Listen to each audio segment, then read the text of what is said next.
సాధించాలనే సంకల్పం ఉండాలే కానీ వనరుల కొరత ఒక సమస్య కాదని నిరూపించాడో 8వ తరగతి విద్యార్థి.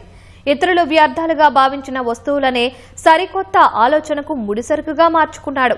పాత సైకిల్ విడిభాగాలు, స్క్రాప్ ఇంజిన్ను ఉపయోగించి రోడ్డుపై దూసుకుపోయే ద్విచక్ర వాహనాన్ని రూపొందించాడు. బైక్ను అతి తక్కువ ఖర్చుతో తయారు చేసి అందరి ప్రశంసలు అందుకుంటున్న ఆ బాల మేధావి ఎవరు? ఆ బైక్ విశేషాలేంటో ఇప్పుడు చూసేద్దాం. బైక్ రైడింగ్ అంటే ఇష్టపడని వారుండరు. కానీ ఎప్పుడైనా సైకిల్పై బైక్ మోటార్ పెట్టి వాడడం చూశారా? వినడానికే వింతగా ఉన్నా ఈ వినూత్న ఆవిష్కరణకు ప్రాణం పోశాడు ఇక్కడ కనిపిస్తున్న ఓ బుజ్జి సైంటిస్ట్. మహారాష్ట్ర కొల్హాపూర్ జిల్లా కెర్లీ గ్రామానికి చెందిన సమర్థ్ ప్రస్తుతం 8వ తరగతి చదువుతున్నాడు.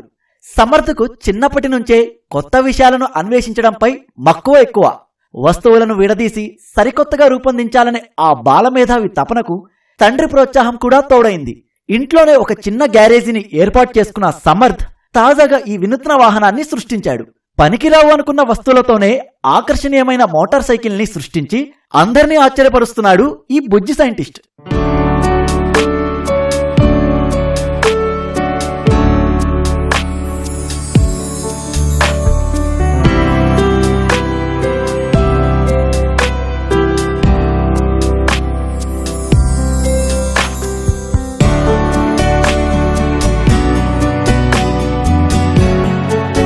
సమర్థ్ మొదట్లో చిన్న ట్రాక్టర్ లేదా 4 చక్రాల వాహనాన్ని తయారు చేయాలని అనుకున్నాడు.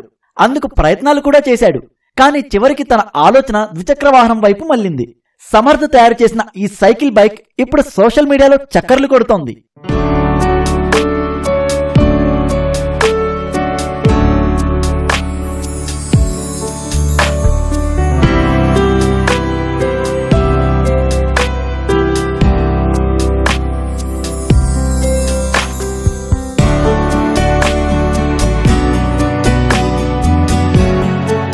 ఈ ద్విచక్ర వాహనాన్ని తయారు చేసేందుకు Samarth YouTube tutorials, artificial intelligence ను ఉపయోగించాడు. వాటి సాయంతో డిజైన్, సాంకేతికత సవాళ్లను పరిష్కరించాడు. చిన్నప్పటి నుంచే సమర్థ్ ఆసక్తిని గమనించిన తండ్రి ఇలా తన కుమారుడు కొత్త ఆవిష్కరణతో ప్రశంసలు అందుకోవడం చాలా ఆనందంగా ఉందని తెలిపారు. పరిమిత వనరులతోనే అసాధారణ ప్రతిభను చాటిన సమర్థ్ ఈ విజయస్ఫూర్తితో మున్ముందు మరిన్ని వినూత్న ప్రయోగాలు చేపట్టేందుకు ఎంతో ఆసక్తి కనబరుస్తున్నాడు.